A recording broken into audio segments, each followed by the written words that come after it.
Il est presque 11 heures, ici au Curie, le centre des urgences de Yaoundé. David Nsok s'apprête pour une intervention. Comme d'habitude, son véhicule, qu'il maîtrise pourtant comme personne, doit être revisité par l'infirmière urgentiste qui va s'assurer que tout est OK pour une prise en charge en premier secours du malade. C'est bon, David démarre sans plus tarder son véhicule avec le reste du personnel d'intervention, direction le lieu indiqué par le malade.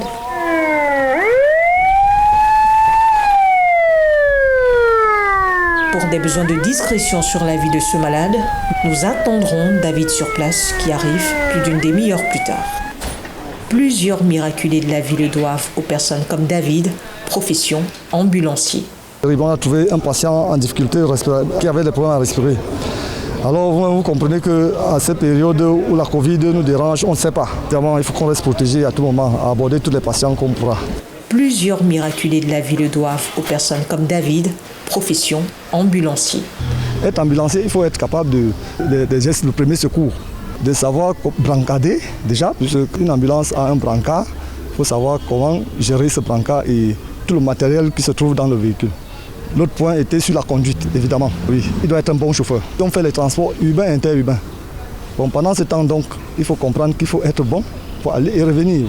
Pour la société, les personnes comme David sont de simples chauffeurs au volant d'une voiture à sirène qui vont et viennent chercher les malades sans plus. Par exemple, à la fonction publique qui dit ambulancier ou chauffeur, vous voyez un peu. On vous prend comme les chauffeurs et pourtant vous avez franchement plusieurs rôles. Même si David reconnaît que le directeur de cet hôpital fait déjà beaucoup pour eux, il sollicite néanmoins des pouvoirs publics un peu plus de considération et un meilleur traitement salarial pour des personnes qui risquent leur vie pour sauver celle des autres.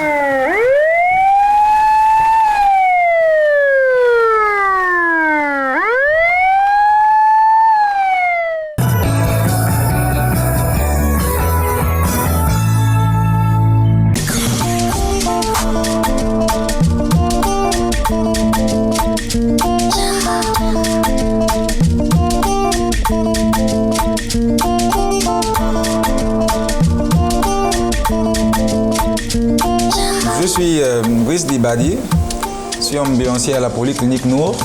Ça fait déjà depuis son ouverture. Et voilà, je viens vous expliquer un peu de manière ramassée comment est-ce que je travaille et quels sont les avantages et les inconvénients. Un ambulancier, c'est d'abord un professionnel de santé qui n'est pas que chauffeur, mais qui a le devoir de transporter des malades accidentés ou pas accidentés ou hospitalisés ou en ambulatoire. Mais c'est d'abord le professionnel de santé qui fait dans le secourisme. C'est d'abord ça dans un premier temps. Vraiment, comme tout travail, c'est pas toujours facile.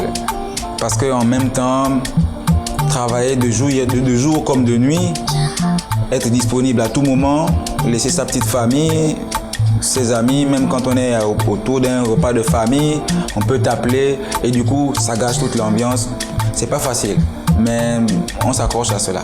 D'accord. Les avantages du travail de l'ambulancier, c'est d'abord de sauver des vies. C'est d'abord ça dans un premier temps. Et puis, la passion de ce qu'on aime. Voilà.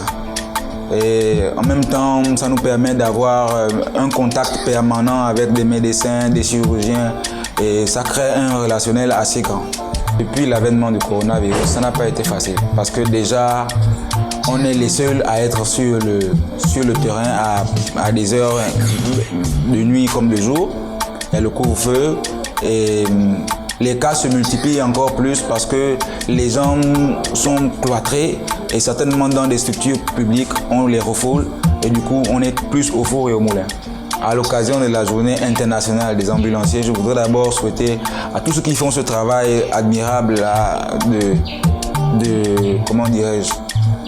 toujours le faire avec amour et puis de ne pas se décourager parce que des fois on rencontre des difficultés un peu énormes. Comme par exemple quand nous circulons dans nos rues, souvent les gens ne pensent pas que nous sommes dans des situations d'urgence. Certains pensent qu'on s'amuse pour juste libérer le passage alors qu'évidemment on a des cas difficiles.